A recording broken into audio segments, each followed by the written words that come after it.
அனைவருக்கும் வணக்கம். நாம் பகவான் ஸ்ரீராமருக்கு அவருடைய ஞானகுருவாகிய வசிஷ்ட மகாமுனிவர் உபதேசித்த ஞானசாதன நூலாகிய யோக வாசிஷ்டம் என்கிற உன்னதமான நூற்தொகுப்பை வாசித்துக் கொண்டிருக்கிறோம். இளம்பிராயத்திலே குருகுல வாசத்திலே இருந்தபோதே பகவான் ஸ்ரீராமர் எண்ணற்ற மகான்களுடைய வாழ்க்கை சரிதங்களையும் இந்த பூலோகத்திலே மனிதர்கள் பிறந்து இறந்து கொண்டிருக்கக்கூடிய சூட்சுமங்களையும் அறிந்து கொண்டார். அந்த வகையிலே ஜனகபுத்திரி ஜானகியை ஸ்ரீராமன் மணந்தார். இது பற்றியும் நாம் இராமாயண காவியத்திலே படித்திருக்கிறோம். ஜனகமன்னனை பற்றி தன்னுடைய இளம்பிராயத்திலேயே பகவான் ஸ்ரீராமர் வசிஷ்டர் மூலமாக அறிந்திருக்கிறார். ஜனகரை பற்றியதாக வசிஷ்டர் சொன்ன விடயங்களை இன்றைய பதிவிலே பார்க்க இருக்கிறோம். வசிஷ்டர் சொல்கிறார், மிக மேன்மையும் நன்மையும் அழகும் வாய்ந்ததுமாக இருந்த விதர்ப்ப தேசம் ஒரு காலம் ஜனகர் என்று வழங்கி வந்த மகாராஜனால் அரசாட்சி செய்யப்பட்டு வந்தது. இவ்வரசன் அழகிலும் குணத்திலும் பராக்கிரமத்திலும் நிகரற்றவனாக எல்லோராலும் பூஜிக்கப்பட்டு வந்தான். சாஸ்திரங்களை நன்கு ஆராய்ச்சி செய்தும் உதார குணத்தை பெற்றும் யாசிக்க வந்தவர்களுக்கு இல்லை என்று சொல்லாமலும் குடிமக்களை மிக அன்போடும் ஆதரவோடும் பாதுகாத்து வந்தான். இது இப்படி இருக்க வசந்த காலத்தில் ஒரு நாள் தன் பரிவாரங்களோடு அரண்மனையை விட்டு வெளிக்கிளம்பி உத்தியானவனத்திற்கு சென்றான். அங்கே வந்ததும் பரிவாரங்களை பின்னே தங்கவிட்டு தனிமையாய் வனத்தில் உட்சென்றான். கண்முன் தோன்றிய சௌந்தரியங்களையும் ஏராளமாக புஷ்பித்திருந்த பூக்களின் மணத்தையும் அனுபவித்தவாறு உல்லாசமாக வனத்தில் சென்று கொண்டிருக்கையில் திடீரென பேச்சுக்குரல் கேட்க அவ்விடமே நின்று கவனிக்கலானான். யாரோ சித்த வித்யாதரர்கள் என்று அறிந்து கொண்டு இருப்பிடத்திலிருந்தே அவர்களின் வாக்குகளை கவனித்தான்.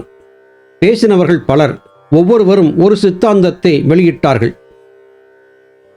ஒருவர், பார்க்கிறவன் பார்வை இரண்டின் சேர்க்கையால் ஏற்படும் ஆனந்த சொரூபமாயும் சலனம் அற்றதாயும் உள்ள அறிவையே ஆத்மாவாக கருதி அதை நாம் உபாசிக்கிறோம் என்று சொல்கிறார். இங்கே ஆத்மாவை பற்றி அவர்கள் பேசிய சம்பாஷணையிலிருந்து ஒரு விளக்கம் தெரிகிறது. பார்க்கிறவன் பார்வை இந்த இரண்டின் சேர்க்கையால் ஏற்படும் ஆனந்த சுரூபம் சலனமில்லாமல் இருந்து அது அறிவாக விருத்தி அடையும் போது அது ஆன்மாவை காட்டிக் கொடுக்கிறது என்பது பொருளாகிறது. பார்க்கிறவன் இந்த உலகத்தை எப்படி பார்க்கிறான் என்பதை பொறுத்து இதை தீர்மானிக்க வேண்டியிருக்கிறது. நாம் சாமானியர்களாக இருக்கிறோம்.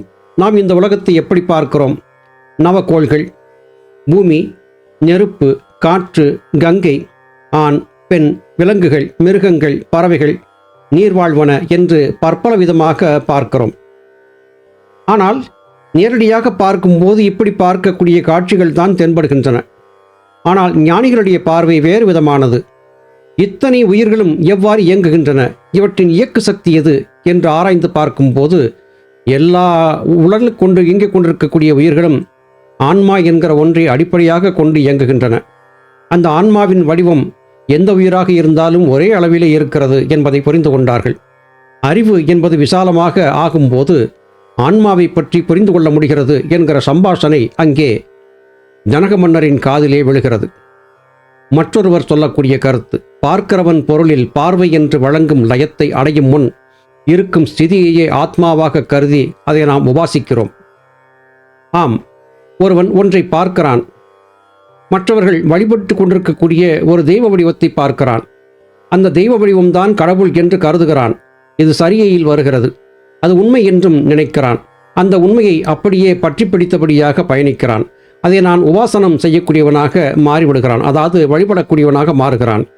அதுதான் உண்மையான ஆன்மா, அதாவது பரமான்மா என்று அவன் கருதுகிறான். அடுத்தவர் சொல்கிறார், பார்ப்பவனுக்கும் பொருளுக்கும் இடையே உள்ளதும் உண்டு இல்லை, இவ்விரண்டுக்கும் இடையில் உள்ளதும் அறியப்படுவதற்கெல்லாம் அறிவாகவும் இருக்கும் ஆன்மாவை நாம் உபாசிக்கிறோம் என்று. பார்ப்பவன், பார்க்கக்கூடிய பொருள், இந்த இரண்டுக்கும் இடையிலே வேறுபாடுகள் இருக்கின்றன. ஆனால் கண்களை மூடியிருக்கும் போது எந்த காட்சிகளும் தென்படுவதில்லை. ஆழ்ந்து உறங்கும் போது இந்த காட்சிகள் நமக்கு ஏற்படுவதில்லை.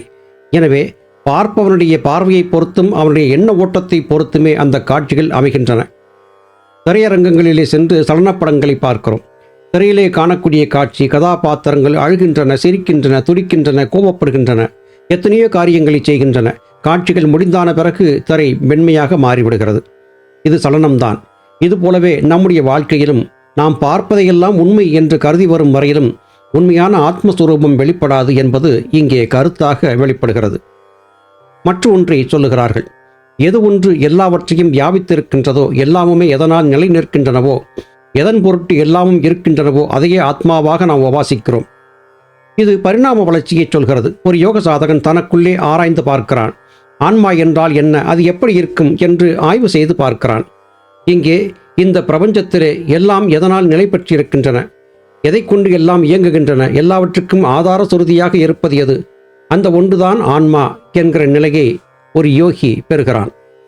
அடுத்து அகம் என்னும் பதத்தில் கடையெழுத்தின்றி ஏற்படும் உச்சரிப்பு முடிவின்மையை விளக்குகிறது. மேலும் இது சதா தன்னையே சுட்டிக்காட்டுகிறது. இச்சொரூபமே ஆத்மா என்று நாம் உபாசிக்கிறோம். சிறிது பக்குவம் வந்தான பிறகு சகல உயிர்களுக்குள்ளும் ஆன்மா அல்லது இறை தத்துவம் இருக்கிறது. அதுபோல நமக்குள்ளும் இருக்கிறது. எனவே நாம் தான் பரமாத்மா என்கிற எண்ணம் நமக்கு தோன்ற ஆரம்பிக்கிறது. இது முழுமையான அறிவு விருத்தி அடைந்ததன் வெளிப்பாடாகும். அகம் பிரம்மாஸ்மி, நான் பிரம்மமாக இருக்கிறேன் என்கிற முடிவுக்கு ஒரு யோக சாதகன் வருகிறான். அடுத்து தன்னுள்ளே பிரகாசிக்கும் ஆத்மாவை விட்டுவிட்டு வெளியில் இருக்கும் தெய்வத்தை நாடுகிறவர்கள் கையில் இருக்கும் கௌசுபத்தை விட்டு வெளியில் இருக்கும் ரத்தனத்தை நாடுபவர்களைப் போல ஆவார்கள். ஒருவன் தனக்குள்ளே தேடி பார்த்து தன்னை இயக்கிக் கொண்டிருக்கக்கூடிய பரதத்துவத்தை புரிந்து கொண்டு விட்டால் தானே ஆன்மா என்று புரிந்து கொள்கிறான். அப்படி இல்லாமல் புற வழிபாடுகளிலே, விக்கிரக வழிபாடு முதலாகிய வழிபாடுகளிலே அவன் நாட்டத்தை செலுத்தும் போது தனக்குள்ளே இருக்கக்கூடிய நன்மையை மறந்து புறத்திலே வேறு ஏதோ பெரிதாக இருக்கிறது என்று எண்ணி ஏமாந்து போகிறான் என்பது கருத்து. எல்லா ஆசைகளையும் விட்டதன் பலனாக ஆத்ம ஞானம் ஏற்படும். ஆத்ம ஞானம் ஏற்பட்டால் எல்லா ஆசைகளும் ஒருங்கெனவே விடப்படும். அடுத்து எல்லா பொருட்களும் உலக விவகாரங்களும் கடைசியாக துன்பத்தில்தான் முடிவு பெறுகின்றன. இதை அறியாதவர்கள் மனிதர்கள் அல்ல, கழுதைகளே. உலக விவகாரங்களை பற்றி ஆராய்ந்து கொண்டிருக்கக்கூடிய மனிதன் என்ன வகையான ஆராய்ச்சிகளை செய்தாலும் அது முடிவிலே துன்பத்திலே தான் சென்று முடிகிறது. இன்பமாக இருக்கவே எல்லா உயிர்களும் விரும்புகின்றன. மனிதனும் அதைத்தான் விரும்புகிறான். ஆனால் இன்பத்தை அனுபவித்தானா என்றால் இல்லை. சொற்ப நிமிடத்திற்கு மாத்திரமே வந்து செல்லக்கூடிய அற்ப இன்பங்களுக்கு ஆசைப்பட்டு தன் வாழ்நாளின் பெரும்பகுதியை தொலைத்து விடுகிறான். இப்படித்தான் மனித வாழ்க்கை என்பது சென்று கொண்டிருக்கிறது. ஆனால் ஆசைகளை விட்டுவிட்டால் மாத்திரமே உண்மையான ஆத்ம ஞானம் என்பது ஏற்படும். இதை நாம் நம்முடைய காலத்திலேயே புரிந்து கொள்ளக்கூடிய சூழல் வருகிறது. நம்முடைய முன்னோர்கள் வாழ்ந்திருந்த காலத்திலே பெரிய அளவிலே அவர்களுக்குள்ளே ஆசை என்பது இல்லை. அந்நியர்களுடைய படையெடுப்பு, அடிமைப்பட்ட பாரதகண்டம் இவையெல்லாம் ஏற்பட்டான பிறகே மனிதர்களுக்குள்ளே ஆசை என்பது ஏற்பட ஆரம்பித்தது. ஆசைகள்தான் அனைத்து விதமான துன்பங்களுக்கும் காரணம் என்றே நம்முடைய முன்னோர்கள் நமக்கு சொல்லிக் கொடுத்தார்கள். எல்லா துக்கங்களுக்கும் காரணம் இந்திரியங்கள் ஆதலால் இந்த விஷப்பாம்புகளை தலையெடுக்கும் பொழுதெல்லாம் இந்திரன் வஜ்ராயுதத்தால் பரந்த மலைகளை அடித்து ஒரே ஸ்தானத்தில் நிலைநிறுத்தினது போல அடித்து அடக்க வேண்டும்.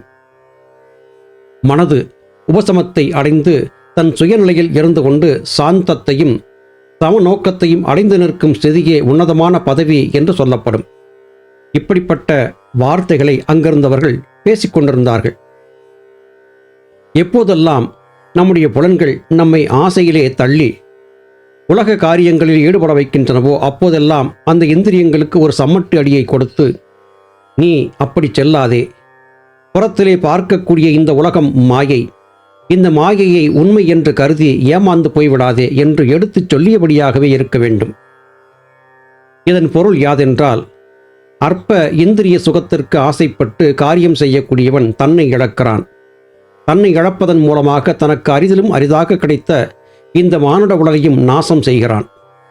இந்த மானுட உடலை கொண்டு பல விடயங்களை பார்க்கிறோம், பலவற்றை ருசிக்கிறோம், பலவற்றை சுகிக்கிறோம். ஆனால் இந்திரியங்கள் வழியாக பார்த்த இந்த ஆனந்தம் நீடித்திருப்பதில்லை. சற்றைக்கெல்லாம் அந்த ஆனந்தம் சலிப்பை தந்துவிடுகிறது. மறுபடியும் வேறு ஒரு ஆனந்தத்தை நாடிச் செல்லுகிறோம். அதிலும் நமக்கு நிறைவு கிடைப்பதில்லை. இப்படியே நம்முடைய இந்த மானுட வாழ்க்கையிலே எல்லா வகையான இன்ப துன்பங்களும் வந்து போய்கொண்டே இருக்கின்றன. ஆனால் முழுமையான மன நிறைவு என்பது ஏற்பட்டதாகவே தெரியவில்லை.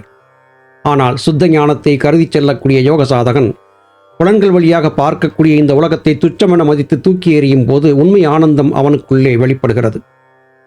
இங்கே இந்த நூலின் வாயிலாக ஜனக மன்னன் ஒரு பூங்காவனத்திலே பேசிக்கொண்டிருந்த யோகிகள் சொல்லிய கருத்தை கொண்டு விசாரித்து பார்த்தபோது ஒரு புரிதலும் தெளிவும் ஜனகனுக்கு ஏற்பட்டிருக்கிறது.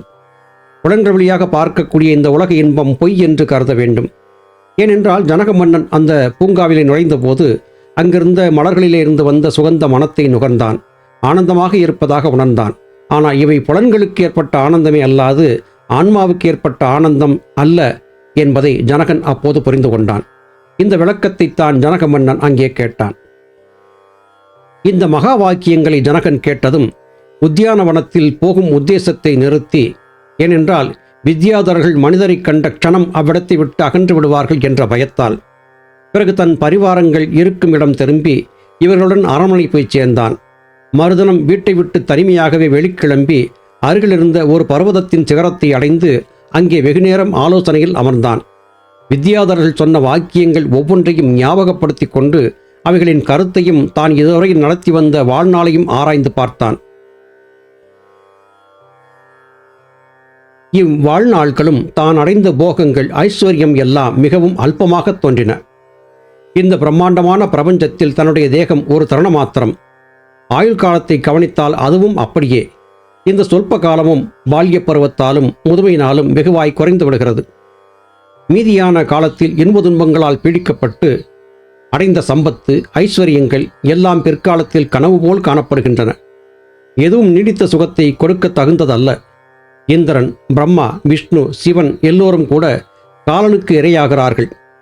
பிறகு நம்முடைய அற்ப காலத்து ஜீவிதத்தில் என்ன பற்றுதல்? இதுவரையிலும் காலம் வீணாக கழிக்கப்பட்டது. இனிமேலாவது ஞானத்தை கடைப்பிடிக்க வேண்டும் என்ற முடிவுக்கு வந்தான். இங்கே இந்த நூலிலே சொன்ன வாக்கியங்களை பார்க்கும்போது ஒன்று நமக்கு பிடிபடுகிறது. பிறந்தவர்கள் எல்லோரும் இறந்துதான் போயிருக்கிறார்கள் அல்லது உருமாற்றம் பெற்றிருக்கிறார்கள். இந்திரன், பிரம்மா, விஷ்ணு, சிவன் எல்லோரும் கூட காலனுக்கு இரையாகிறார்கள், அதாவது மரணத்தை தழுவுகிறார்கள் என்கிற கருத்து இங்கே ஜனக மன்னன் சிந்தித்ததாக சொல்லப்படுகிறது. இதன் பொருள் யாதென்றால், இந்த உலகிலே மாண்ட உடல் எடுத்து பிறந்திருப்பவர்கள் தற்காலிகமாக வந்து செல்லக்கூடிய ஒரு இடமாகவே தேகத்தை கருத வேண்டும். இந்த தேகத்திற்கு அப்பாற்பட்டு வேறு உலகங்கள் இருக்கின்றன, வேறு உடல்கள் இருக்கின்றன. தேவரும் மனிதராய் பிறப்பதுண்டு. எதற்காக? தூய ஞானத்தை பெறுவதற்காக. தூய ஞானத்தை பெறுவதற்கான ஒரு இயந்திரம், கருவி, பொறி என்பது மனித உடல்தான். இந்த உடலிலே வந்து சிந்தித்துத்தான் ஞானத்தை பெற முடியும். அது காரணமாகவே தேவர்களும் கூட மனிதர்களாக பிறந்து வாழ்ந்து தங்களுடைய ஆத்ம போதத்தை வளர்த்து கொண்டு மறுபடியும் தங்கள் இடத்திற்கு சென்று விடுகிறார்கள் என்கிற கருத்து இங்கே வருகிறது. ஜனகன் இப்படி யோசித்தான். என்ன செய்தான் ஜனகன்? தொடர்ந்து பார்க்கலாம் அடுத்த பதிவிலே. அதுவரையும் காத்திருங்கள். நன்றி, வணக்கம்.